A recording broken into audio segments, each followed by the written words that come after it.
رسول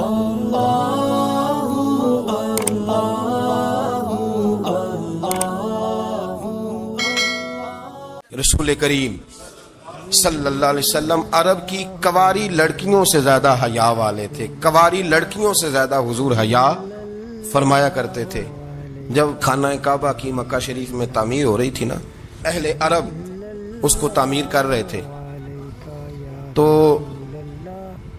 نبی پاک صلی اللہ علیہ وسلم اپنے چچا حضرت عباس کے ساتھ خانہ کعبہ کی تعریف میں مصروف تھے.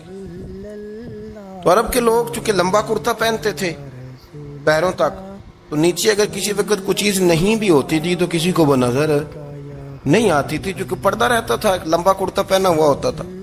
تو جب بچے، سرکار کی عمر مبارک بھی ابھی تھوڑی تھی، تو اس طرح بچے جب نکلتے تو وہ کئی دفعہ اپنی تہمت اتار دیتے نیچے سے، اور کوئی مزدوری کرنے لگتے تو 3-4 طے کر کے نا تہمت کی کندھے پہ رکھ لیتے. جس طرح کبھی دیہاتوں میں لوگ کپڑا سر پہ رکھتے تھے کہ اوپر اگر کوئی وزنی چیز رکھیں گے تو وہ تکلیف نہیں دے گی. نبی پاک صلی اللہ علیہ وسلم بھی سب لوگوں کے ساتھ خانہ کعبہ کی تعمیر میں شامل تھے. تو حضرت عباس رضی اللہ تعالیٰ عنہ نے کہا حضور سے، ابھی اعلان نبوت بھی نہیں فرمایا تھا، بھتیجے آپ بھی تہمت اتاریے، یہ صحیح مسلم میں حدیث موجود، اور اس کو کندھے پہ رکھ لیجیے، آپ اینٹیں اٹھا اٹھا کے لا رہے ہیں تو ذرا آپ کو تکلیف نہیں ہوگی. تو سرکار دو عالم صلی اللہ علیہ وسلم سے یہ بات کہی، اور پھر جلدی سے حضور کی تہمت کو نکال کے نا، حالانکہ لمبا کرتا پہنا ہوا ہے، تو وہ جیسے ہی ان کے کندھے پہ رکھا اینٹیں رکھنے کے لیے، تو سرکار تو زمین پہ گر گئے، بے ہوش ہو گئے، آنکھیں آسمان کی طرف، اور پھر حضور پکار رہے ہیں آزاری آزاری آزاری، میرا تہمت دے دو، میرا تہمت دے دو. کبھی کوئی شخص اس وجہ سے بھی بے ہوش ہوا ہے کہ میرے وجود سے کپڑا اتر گیا ہے؟ حالانکہ سرکار پر وہ بے ہوشی بھی نبی پاک کا وہ جو غلبہ ہے نا شرم و حیا کا، اس کی وجہ سے ہوا. ورنہ تو حضور فرماتے ہیں کہ میری آنکھیں سو جاتی ہیں، دل تو میرا اس عالم میں بھی جاگتا رہتا ہے. تو سرکار زمین پہ تشریف لے آئے، آنکھیں میرا تہمت دے دو، میرا تہمت دے دو. تو جلدی سے انہوں نے تہمت دیا تو حضور نے باندھ لیا. پھر طبیعت مبارک میں تسلی ہوئی، یعنی ہم اس رسول کے غلام ہیں کہ جن کے تو وجود سے کپڑا اتر جائے تو حضور برداشت نہیں کرتے، قبول نہیں فرماتے، تکلیف شروع ہو جاتی. لیکن یہاں نوجوان ہیں اور بڑا قد کاٹ ہے اور بڑے بڑے سمجھدار لوگ ہیں، گرمی آتی ہیں تو شارٹ کپڑے پہن کے گھومتے ہیں. ان کو خیال نہیں کہ یہ وہ والا لباس ہے جو باہر تو کیا گھر میں اماں کے سامنے نہیں پہننا چاہیے، بہنوں اور بیٹیوں کے سامنے نہیں پہننا چاہیے. آپ کی گفتگو میں شرم و حیا ہو، آپ کے لب و لہجے کے اندر حسن ہو. آپ کو پتہ ہے نبی پاک صلی اللہ علیہ وسلم نے فرمایا میری امت میں سب سے زیادہ حیا کرنے والے عثمان غنی ہیں. عثمان غنی سب سے زیادہ حیا کرنے والے. آپ فرمایا کرتے تھے جب سے حضور کا چہرہ دیکھا ہے میں نے کبھی اپنی شرمگاہ بھی نہیں دیکھی، میں نے آنکھوں کا وضو نہیں توڑا، اور جب سے حضور کے دست مبارک میں میں نے بیعت کے لیے سیدھا ہاتھ بڑھایا تو پھر سیدھا ہاتھ میں نے کبھی گندگی کو نہیں لگایا. حیات. آپ باتھ روم کے اندر بھی غسل فرماتے تھے تو کپڑوں سمیت کرتے تھے. کسی نے کہا حضرت جی واش روم کے اندر کیوں نہیں کپڑے اتارتے؟ آپ فرمانے لگے باہر بندوں سے حیا کرتا ہوں، اندر جاتا ہوں تو رب سے حیا آنی شروع ہو جاتی، وہ تو دیکھ رہا ہے نا. تو میں جو بات آپ کی خدمت میں عرض کرنا چاہتا ہوں اس کو آپ سمجھیے گا میرے عزیز، کہ شرم والا مزاج، گفتگو بھی شرم والی، آنکھیں بھی شرم والی، لباس بھی شرم والا، دوستی یاری بھی شرم والی، بہت ساری ایسی باتیں. دیکھیں نا آپ ذرا، میں نے کہا کہ باتوں کو سن کے گزر نہ جایا کریں، اس کی گہرائی پر غور کریں. اور نبی رحمت علیہ السلام کی پہلی بات نہیں بیویوں کی آنکھوں میں آنسو پیدا کر دیے. حضور فرمانے لگے سنو، جب کوئی عورت بچہ پیدا کر لیتی ہے تو رب اسے اتنا ہی درجہ دیتا ہے جتنا ایک شہید کو درجہ عطا کرتا ہے. اور فرمایا جب وہ عورت اس کا بچہ آ جاتا ہے، اب وہ رات کو روتا ہے، وہ اٹھتا ہے، پخانہ اور پیشاب کرتا ہے، اپنے وجود کو آلودہ کر لیتا ہے. تو نبی پاک صلی اللہ علیہ وسلم فرمانے لگے وہ عورت یہ فکر نہ کرے کہ وہ دیکھو مرد تو آرام سے سویا ہوا ہے اور میں اٹھ کے بچے کو صاف کر رہی ہوں، پخانہ پیشاب دھو رہی ہوں. میرے محبوب نے ہر مکتبہ فکر کو، حضور نے زندگی اس کے ہر شعبے سے تعلق رکھنے والے آدمی کو عزت دی.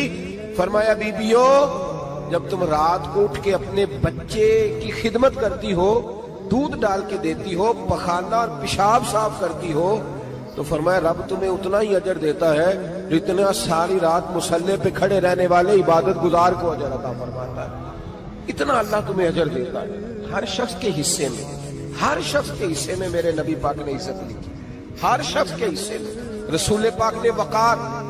رشتوں کو حضور نے اتنا مضبوط کر دیا، اتنا مضبوط کر دیا کہ رشتے رشتے نہیں درد بن گئے. ماں کا نام آتا ہے تو آنکھوں میں آنسو آ جاتے ہیں، ماں کا نام آتا ہے تو دل تڑپتا ہے نا. یار یہ انقلاب ہے جو میلاد والے رسول نے برپا کیا. ورنہ حضرت طارق ابن عبداللہ کہتے ہیں میں حضور کے اعلان نبوت سے پہلے بھی مکے آیا تھا. آپ فرماتے ہیں میں نے ایک بوڑھی عورت کو، ایک نوجوان کو گلے میں رسی ڈال کے گھسیٹ کے لے جاتے دیکھا. تو میں نے اس سے کہا کہ یہ کیا کر رہے ہو، کون ہے یہ بی بی، کیا مسئلہ ہے؟ تو وہ کہنے لگا جی میری اماں ہے، بوڑھی ہو گئی ہے، کسی کام کی نہیں رہی تو بیچنے جا رہا ہوں. چلو کسی کے برتن جب مانجے گی تو میرے تو پاس کچھ نفع آئے گا نا بیچنے. یہ داستانیں نہیں. ابھی بھی جن لوگوں کی طبیعت سخت ہوتی ہے وہ قتل نہیں کر دیتے ماں باپ کو. واقعہ سنیے نا آپ نے کہ ابا میرے نام زمین نہیں کر رہا تو مار دیا. جب کلیجے سخت ہوتے ہیں تو کام ہو جاتا ہے. ایک طرف وہ منظر تھا اور ایک طرف یہ منظر ہے کہ حضرت حلیمہ سعدیہ رضی اللہ تعالیٰ عنہ، ان کا نام نہیں ہے حضرت حلیمہ کا مسلم شریف میں، وہ امام زرقانی نے لکھا ہے، ورنہ مسلم میں یہ روایت اپنے اصل انداز میں موجود ہے. حضرت ابو ہریرہ رضی اللہ تعالیٰ عنہ فرماتے ہیں کہ جناب حلیمہ بوڑھی عورت، سادی عورت. اگر آپ کبھی معاشرتی لحاظ سے حضرت حلیمہ کا انداز دیکھیں گے نا، توجہ ہے میری بات پر، سمجھ آ رہی ہے آپ حضرات کو؟ جو ہمارا معاشرتی ماحول ہے نا، معاشرتی ماحول، تو حضرت حلیمہ سعدیہ رضی اللہ تعالیٰ عنہ کی حیثیت آج کے معاشرے میں اگر دیکھی جائے تو ایک آیا، بچوں کو پالنے والی آیا نہیں ہوتی، وہ آیا تھی. اسکول میں ایک آیا ہوتی ہے، جب بچہ چھوٹے ہمارے پرائیویٹ سکولز میں بچے جاتے ہیں تو عورت سنبھالتی ہے، دودھ ڈال دیتی ہے، کئی دفعہ فیڈر بھی پلا دیتی ہے. بچہ اگر پخانہ پیشاب کرتا ہے تو خدمت کرتی. یہ عورتیں اس زمانے میں چھوٹے بچے لے جاتی، پالا کرتی. تو بتانا دائی کی، آیا کی، میں مثال دے رہا ہوں. اور نرس کی کیا حیثیت ہے معاشرے میں. اور حضرت حلیمہ سعدیہ جب نبی پاک کو واپس لے کے آئی تھی تو چلو کچھ نہیں، لیکن نہ کچھ معاوضہ بھی انہیں حضرت عبد المطلب نے عطا کیا تھا. جناب آمنہ نے انہیں کچھ، ایک معنی یہ بھی ہو سکتا تھا کہ پیسے دے کے یہ کام کرایا، معنی ہو سکتا تھا. آج جو گھر میں اماں برتن دھوتی ہے اس کی کیا حیثیت ہوتی ہے؟ وہ تو بیچاری جن برتنوں کو دھو کے ہمیں دیتی ہے، بعد میں انہی برتنوں میں ہم انہیں کھانا کھانے کی اجازت نہیں دیتے. لیکن میرے رسول پاک نے رشتوں کو عزت دے دی، اس طرح کی عزت دی، اس طرح کی عزت دی کہ جناب حلیمہ مسجد نبی کا دروازہ گزری ہی تھی کہ حضرت ابو ہریرہ فرماتے ہیں نبی پاک منبر پر اٹھ کے کھڑے ہو گئے. رسول پاک کھڑے ہوئے، نبی پاک. میں کبھی کبھی یہ روایت دیکھتا ہوں تو میرا دل کرتا ہے میں اپنے آپ سے پوچھوں، میرا دل کرتا ہے میں اپنے یاروں دوستوں خطباء سے، واعظین سے، پیروں سے، مشائخ سے پوچھوں کہ تو بھی بتا، جب تو شاگردوں کو پڑھا رہا ہوتا ہے اور تیرے ابا جی آتے ہیں تو کبھی اٹھ کے کھڑا ہوا ہے؟ اپنے جیسے لوگوں سے، اچھے علماء کی بات نہیں کرتا. کبھی سوال کرو. یہ بڑا مشکل کام ہوتا ہے، بڑا مشکل کہ عالم دین تقریر کر رہا، والد آ جائے، بندہ اٹھ کے کھڑا ہو. لیکن رسول پاک نے عزتیں دی، وقار دیا. جناب حلیمہ داخل ہوئی تو حضور منبر پہ کھڑے ہوئے اور اتنی تیزی سے حضور آگے بڑھے، اپنی چادر کو اتارا اور پھر میرے رسول نے زمین پہ بچھایا اور پھر حضرت حلیمہ سعدیہ بیٹھ گئی.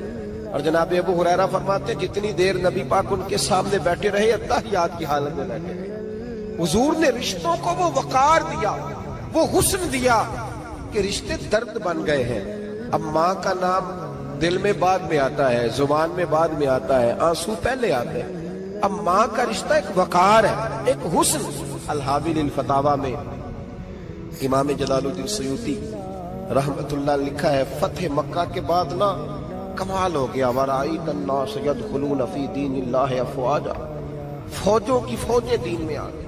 ایک زمانہ تنہائیوں کا ہوتا ہے، ایک عروج کا ہوتا ہے. عروج کے زمانے میں بڑے تعلق، بڑے رش، بڑی باتیں.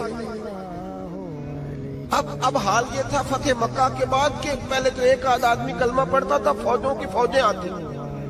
ایک دن نہ نبی پاک نماز پڑھانے آئے مسجد. میرے نبی پاک صلی اللہ علیہ وسلم جب مسجد میں آئے تو مسجد کھچا کھچ بھری ہوئی، گلیاں بھی بھری، 10,000 کے قریب لوگ مدینے میں جمع ہیں حضور کے پیچھے نماز پڑھنے کے لیے۔ پڑھیے صلی اللہ علیہ وسلم۔ نبی پاک صلی اللہ علیہ وسلم تشریف لائے نا، جیسے ہی دل تڑپ رہا ہے میرا، جل رہا ہے سینہ، کہ دوا وہی ملے گی، کہ دوا وہی ملے گی، مجھے لے چلو مدینہ مدینہ، میرا دل تڑپ رہا ہے میرا، جل رہا ہے سینہ، مجھے گردشو نہ چھیڑو، میرا ہے کوئی جہاں میں بھی پکار لوں گا، میں بھی پکار لوں گا، نہیں دور ہے مدینہ مدینہ، میرا دل تڑپ رہا ہے میرا، جل رہا ہے سینہ، کہ دوا وہی ملے گی، کہ دوا وہی ملے گی، مجھے لے چلو مدینہ مدینہ، میرا دل تڑپ رہا ہے میرا، جل رہا ہے سینہ۔ مسجد میں داخل ہوئے تو 10,000 کا مجمع اٹھ کے کھڑا ہو گیا۔ ہمارے لیے لوگ کھڑے ہوتے ہیں تو ہماری آنکھیں پرنم نہیں ہوتی، بلکہ ہم اپنا حق سمجھتے ہیں، ہم کہتے ہیں ان کا بنتا ہے کھڑے ہونا، حالانکہ بھائی دنیا سب کے لیے کھڑی نہیں ہوتی، جب کوئی کھڑا ہونا تو نظر جھک جانی چاہیے، اور تیرے دل میں خیال آنا چاہیے کہ یا اللہ مجھ پہ رحم ہی رکھنا، اے اللہ میری پردہ پوشی کرنا، یا اللہ یہ تیری دی ہوئی عزت ہے، مہربانی کر خفیہ تدبیر سے محفوظ فرما، کہ ہمیں احساس نہیں ہوتا الا ماشاءاللہ۔ اللہ کے محبوب داخل ہوئے تو 10,000 کا مجمع کھڑا ہو گیا۔ 10,000 آدمی کھڑا ہو تو ایک کیف بنتا ہے، تو میرے جیسا آدمی تو ویسپورٹ سیدھی کرنے لگ جاتا ہے نا کہ بڑی شان ہے جناب، کالر ٹھیک کر لو، دستار سیدھی کر لو، کیا بات۔ اتنے لوگ بھی کبھی کسی کے گاڑی کے پیچھے بھاگے، لیکن نبی پاک کا انداز کیا تھا؟ رسول پاک کی آنکھوں میں آنسو آ گئے۔ 10,000 آدمی کھڑا ہوا، حضور رو پڑے، اور اتنا روئے کہ جناب ابو ہریرہ رضی اللہ تعالیٰ عنہ فرماتے ہیں کہ میں نے نبی پاک کے سینے سے آواز نکلتی دیکھی۔ جب آدمی زیادہ روتا ہے تو سینے سے آواز آتی، حضور روئے کہ سینے سے آواز آئی۔ آپ فرماتے ہیں پھر حضور نے آنسو پوچھے، پھر نماز مکمل ہوئی۔ جب لوگ چلے گئے تو حضرت ابوبکر صدیق اٹھ کے قریب گئے، کہا یا رسول اللہ صلی اللہ علیہ وسلم آج کوئی وجہ نہیں تھی رونے کی، آپ آئے ہیں اور رونا شروع کر دیا۔ میرے محبوب فرمانے لگے آج جب میں نے اپنی وہ شانیں دیکھی، وہ مقام دیکھا، تو مجھے اپنی اماں کی یاد آ گئی، ماں کی یاد، رشتوں کو وہ عزت دی، وہ وقار دیا، وہ حسن دیا۔ کہاں نماز کے لیے لوگوں کا کھڑا ہونا اور کہاں اماں کی بات چھیڑ دینا۔ میرے حبیب فرمانے لگے مجھے اپنی اماں آمنہ کی بات یاد آئی۔ میری ماں نے تو وہ دور دیکھا تھا جب وجود پہ کپڑے بھی پورے نہیں تھے، دل کرتا تھا آج اماں موجود ہوتی، میں نماز پڑھانے آتا، اللہ اکبر کہہ کے نیت باندھتا، سبحانک اللہ کے بعد سورہ فاتحہ پڑھتا، اور سورہ فاتحہ مکمل پڑھ لیتا کہ میری اماں آمنہ کو کوئی کام یاد آتا، وہ پردہ سرکا کے کہتی بیٹا محمد میری بات تو سننا، تو محبوب فرماتے اللہ کی عزت کی قسم میں نماز چھوڑ دیتا، پہلے ماں کی بات سن کے آتا، میں چھوڑ دیتا نماز۔ وقار دے دیا، وقار، وہ حسن بخشا، وہ توانائی بخشی۔ عرب کے اندر سال کے بعد عورتوں کا ایک میلہ لگتا تھا خانہ کعبہ کے پاس، صرف عورتیں اکٹھی ہوتی تھی، میلہ لگا ہوا تھا۔ ایک تورات جاننے والا یہودی عالم بھی آیا ہوا تھا، وہ بیویوں کے مجمع پہ نظر ڈال کے کہنے لگا بیویوں مرد کا کام تو کوئی نہیں عورتوں کے مجمع میں بات کرنا، لیکن میں تمہیں ایک پیغام دینے لگا ہوں، اللہ کے آخری رسول جو مکے میں پیدا ہونے والے ہیں ان کے آنے کا وقت قریب آ گیا ہے، وہ بی بی بڑی خوش نصیب ہوگی جنہیں ان کی رفاقت ملے گی۔ عورتوں نے جب دیکھا کہ مرد آ گیا عورتوں کے میلے میں تو انہوں نے ڈانٹا جھڑکا، کہا چل اٹھا اپنی کتابیں اور نکل جا۔ حضرت خدیجہ کہتی ہیں باقیوں نے ڈانٹا پر میں نے بات پلے سے باندھ لی، میں نے پلے سے باندھ لی اور میں انتظار کرنے لگی کہ اللہ کرے وہ نصیب میرے ہی ہو، اللہ کرے مقدر میرا ہی کھلے۔ آپ فرماتی میں تسبیح پڑھتی، درود پڑھتی، میں اس زمانے میں جو اللہ کا ذکر جس طرح ہوتا تھا وہ میں شروع کرتی، اور جب فارغ ہوتی تو میں التجا کرتی کہ اللہ میرے نصیبے کھول دے۔ کہتی ہیں آہستہ آہستہ آہستہ آہستہ میں حضور کی تعریف سننے لگی، آہستہ آہستہ تعریف سننے لگی۔ نبی پاک صادق ہیں، امین ہیں، سچے ہیں، دیانتدار ہیں، اس برے اور میلے معاشرے میں بھی وہ سب سے اعلیٰ بھی ہیں اور سب سے اجلے بھی ہیں، وہ سب سے پاکیزہ ہیں۔ میں سننے لگی تعارف، آہستہ آہستہ میں ان کی گرویدہ ہونے لگی۔ ادھر نبی پاک صلی اللہ علیہ وسلم اپنے چچا جناب ابو طالب کے پاس رہتے تھے، قحط آ گیا، حالات بگڑ گئے۔ حضور سید عالم صلی اللہ تعالی علیہ وسلم سے چچا کہنے لگے بیٹے اگر مال تجارت لے کے شام جاؤ تو بڑا نفع کماؤ گے، ہمیں ضرورت بھی ہے، اور اگر ہو سکے تو ختیجہ کا مال لے کے جاؤ۔ نبی پاک نے کہا چچا میں نہیں کہوں گا کسی سے جا کے، میں نہیں کہتا کسی سے جا کے، جو میرے نصیب میں ہوگا میرا رب خود عطا فرمائے گا، میں نہیں کہوں گا۔ مصطفیٰ نے تو نہیں کہا۔ حضرت ختیجہ رضی اللہ تعالیٰ عنہ کہتی ہیں میں نے خود اپنی خادمہ کو بھیجا، میں نے کہا جا کے پوچھو تو صحیح کہ میرا مال قبول ہوتا بھی ہے کہ نہیں، پوچھو۔ نبی پاک صلی اللہ علیہ وسلم سے پوچھا، حضرت ختیجہ کی خواہش ہے کہ آپ مال لے کے جائیں، حضور نے قبول کر لیا۔ جناب ختیجہ الکبریٰ رضی اللہ تعالیٰ عنہ کے غلام تھے، میسرہ ان کا نام تھا۔ جناب ختیجہ نے ان کو ساتھ بھیجا، فرمایا تین باتیں ارشاد فرمائی۔ ایک تو فرمایا سارا رستہ غور سے دیکھنا میرے نبی کے ساتھ کیا معاملات درپیش ہوتے ہیں، ابھی اعلان نبوت نہیں کیا، فرمایا ذرا غور کرنا، میرے مصطفیٰ کا مطالعہ کرنا اور مجھے واپس آ کے سبق سنانا، وہ جو تم نے چہرہ بددعا کی تلاوت کی ہو ذرا مجھے واپس آ کے سنانا۔ جنہاں نے دل پر جانی ڈٹھا ہو اکھیاں ہی تک لیاں، تو ملے ہوں تے ساجن ملیا ہوں ناساں لگ پئیاں، ذرا جا کے نا تلاوت کرنا اور مجھے دکھ۔ اور دوسرا فرمایا تم میرے غلام ہو تو مصطفیٰ کے بھی غلام بن کے رہنا، میں سنتی ہوں کہ کردار کے، افکار کے، نظریات کے، عظمت کے بلند و بالا، وہ جیسے کہیں ویسے کرنا۔ اور تیسری حضرت ختیجہ نے نصیحت فرمائی، فرمایا محمد ابن عبداللہ صلی اللہ علیہ وسلم کی رائے سے اختلاف نہ کرنا، یہ چلتے ہوئے معاہدہ کیا، جو وہ کہہ دے سو کر جانا۔ غلام کہتے ہیں میں ساتھ گیا، باتیں میں نے سن لی، لیکن جب سفر شروع ہوا نا ابھی چند منزلیں طے ہوئی تھی، میں نے کہا ختیجہ آپ نے کیا نصیحت کرنی تھی، ان کے ساتھ جو رہے گا وہ ان کا غلام ہی بن جائے گا، ان کے ساتھ جو رہے گا تو اجے میرا محبوب نہیں ڈٹھا جن ویکھ کے چن شرماوے، جے رکھے ہاتھ پھلاں وچ ہاتھ نال پھلا رل جاوے، تے ادھی راتی چن چڑھ جاندے جدوں جلوہ فرماوے۔ مایا جو بھی ساتھ رہتا غلام ہو جاتا۔ میسرہ کہتے میں گیا، تجارت شروع ہوئی، کہتے ہیں نبی پاک صلی اللہ علیہ وسلم جب منڈی میں پہنچے تو لوگ قسمیں اٹھا اٹھا کے مال بیچ رہے تھے۔ اللہ کے محبوب جب گئے نا تجارت کرنے، ایک آدمی کہنے لگا چلو معاذ اللہ بتوں کے نام تھے لات و منات، کہنے لگا لات کی، عزا کی، منات کی قسم اٹھاؤ، تو نبی پاک فرمانے لگے ان کی قسم اٹھاؤں جن کا میں نام لینا بھی پسند نہیں کرتا، ابھی اعلان نبوت نہیں کیا۔ اور فرمایا ویسے بھی میں قسم دے کے مال نہیں بیچتا، خریدنا ہے تو خریدو، نہیں خریدنا تو نہ خریدو۔ کہتے ہیں لوگ قسمیں اٹھا اٹھا کے پیچھے جاتے تھے، پر میرے نبی جس سے رخ پھیرتے تھے وہ نبی پاک کے پیچھے ہو جاتا تھا۔ ماتے کئی گنا زیادہ نفع کمایا۔